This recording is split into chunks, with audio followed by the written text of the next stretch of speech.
ইসলাম একটি সার্বজনীন জীবন ব্যবস্থা, যেখানে একজন মানুষের জন্ম থেকে মৃত্যু পর্যন্ত জীবন আচারের প্রতিটি ক্ষেত্রে তার কর্মনীতির সুস্পষ্ট দিক নির্দেশনা পেশ করে দেওয়া হয়েছে।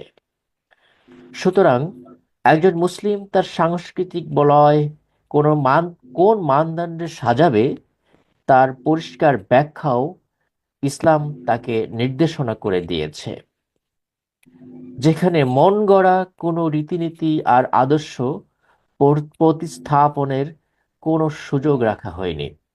ইসলাম সুস্থ সংস্কৃতিকে লালন করে। প্রিয় দর্শক ভাইয়েরা, তো সুস্থ সংস্কৃতি হিসেবে আজকে আমাদের প্ল্যাটফর্মে ইসলামিক গান পরিবেশন হবে। আজকে প্রথমত আমরা শিল্পীর সাথে একটু কথা বলি। মোহাম্মদ আনোয়ার হোসাইন ভাই, জি আহ, ভাই। কেমন আছেন আপনি? আলহামদুলিল্লাহ। আপনারা কেমন আছেন সবাই? আলহামদুলিল্লাহ, ভালো আছে আল্লাহর রহমতে। প্রিয় ভাই, আপনার সম্পর্কে কিছু বলুন। আপনি বিয়ে করেছেন কত বছর? আমি 2017 সালে জুলাই মাসে বিবাহ করেছি। আমার এক মেয়ে, এক ছেলে। আহ আব্বা বেঁচে নাই, মা আছে। আব্বা 4 বছর হলো মারা গেছে। আহ আর এটাই আর কি। আপনি একজন শিল্পী হিসেবে, আমি জানি যে আপনার অনলাইনে অনেক গান ঘোরাফেরা করে, আমি রেগুলারই দেখি। তো হচ্ছে, আপনি শিল্পী হিসেবে গান কবে থেকে শুরু করেছেন? আমি যখন ক্লাস 3-তে পড়ি, আসলে আমার একটা জীবন হিস্টোরি আছে এটাই। আমার বড় ভাই মোহাম্মদ দেলোয়ার হোসেন 2001 সালে বিদেশ চলে যায়। তার আগে তিনি সাংগঠনিক সাথে সম্পর্ক ছিল। তো ওই সময় জালিমদের জুলুম অত্যাচারের কারণেই সিদ্ধান্ত নেওয়া হলো সে বিদেশ চলে যাবে। আর এটা কারণ না, আসলে সাংসারিক কোনো একটা আমাদের আহ, আমাদের হচ্ছে একটা সাংসারিক অচল হয়ে যাওয়ার কারণে আব্বার সিদ্ধান্ত নেয় বিদেশ যাওয়ার, সে বিদেশ চলে গেল। আর ওই সেই ছোট কাল থেকে আমাদের বাড়িতে সাংগঠনিক অনেক ভাই আসতো, তাদের কোলে করে সাংগঠনিক কিছু কাজ শুরু করি। আর বিভিন্ন সংগঠনে যখন যাই বা প্রোগ্রামে যাই, তখন ওইখানে ওই ভাই যেরকম গান গাইতো, ওইভাবে আমি একটু চেষ্টা করতাম। ক্লাস 3 থেকে আমি গান গাওয়া শুরু করি, এবং ক্লাসের স্যাররা আমার গানগুলো অনেক শুনতো। ইসলামী সঙ্গীত, নাতে রাসূল, এগুলো শুনতো।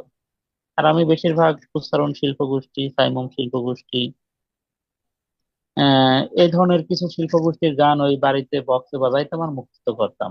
আসলে গান কে লেখেছে বা এটা কে গাচ্ছে, এগুলো শিল্পের নাম আমারও জানা নেই, কিন্তু আমি গান শুনে মুখস্থ করি। এটাই হলো আমার, এইভাবে প্রতিভা নিয়ে আগাইছি। প্রিয় ভাই, হচ্ছে প্রাতিষ্ঠানিকভাবে আপনি লেখাপড়া করেছেন কতদূর? আমি 2008 সালে দাখিল দাখিল দাখিল আলিম ফাজিল প্রোগ্রাম এজেড ফাজিল মাদ্রাসা থেকে কমপ্লিট করি। আর কামিল শেষ করি 2018 পাংশা শাহজুই কামিল মাদ্রাসা থেকে, পাংশা রাজবাড়ী।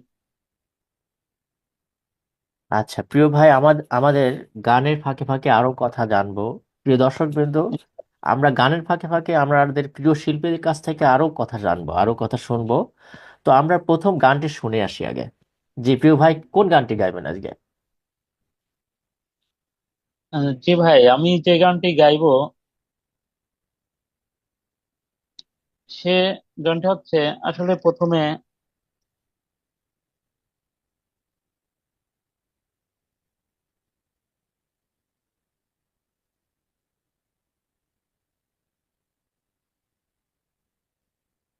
সে গানটি আসলে কে লিখেছে বা কে সুর করেছে এটা আমি আসলে জানি না। তো আমি গানটি গেয়ে যদি গেয়ে শোনাচ্ছি আর কি। আসলে আমি জানি না এই গানটি কে লিখেছে বা কে সুর করেছে। তবে মুস্তারণ শিল্প গোষ্ঠী থেকে এই গানটা আমি লিখেছিলাম আর কি, তারা গেয়েছিল, আমি এটা লিখে আমি ডায়েরিতে লিখে রাখছি। তো আমি আজ আপনাকে এই গানটি গেয়ে শোনাবো। আল্লাহ তুমি সৃষ্টিকারী, জি, শুরু করুন। তুমি পালনকারী।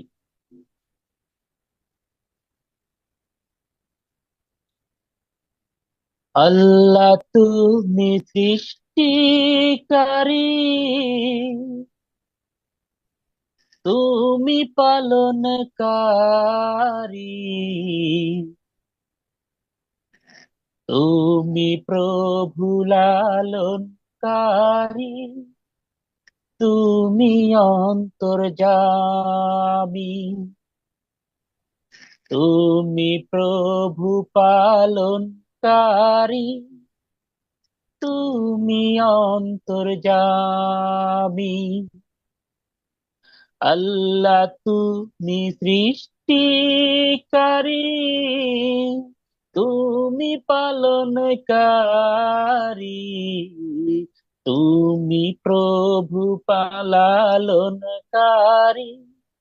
তুমি অন্তর্যামী, তুমি প্রভু লালনকারী, তুমি অন্তর্যামী। তোমার দয়ায় নদী চলে, সাগর বহমান, তোমার দয়ায় চন্দ্র তারা নিত্য চলমান। তোমার দয়ায় নদী চলে, সাগর বহমান, তোমার দয়ায় চন্দ্র তারা নিত্য চলমান। তোমার রহম পেয়ে প্রভু, ও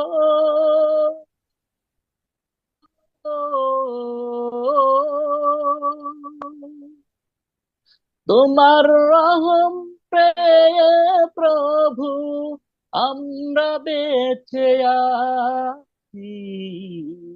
তুমি প্রভু লালনকারী, তুমি অন্তর্যামী,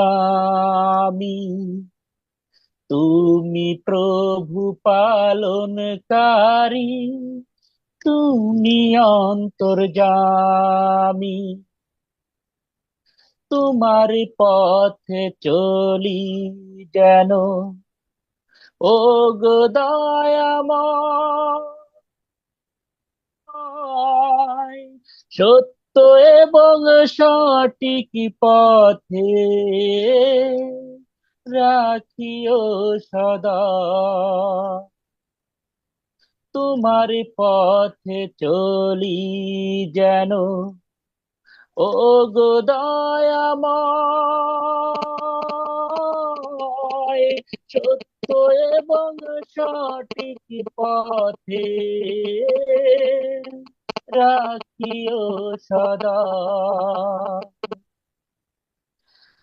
তোমার পথে জীবন মরণ, ও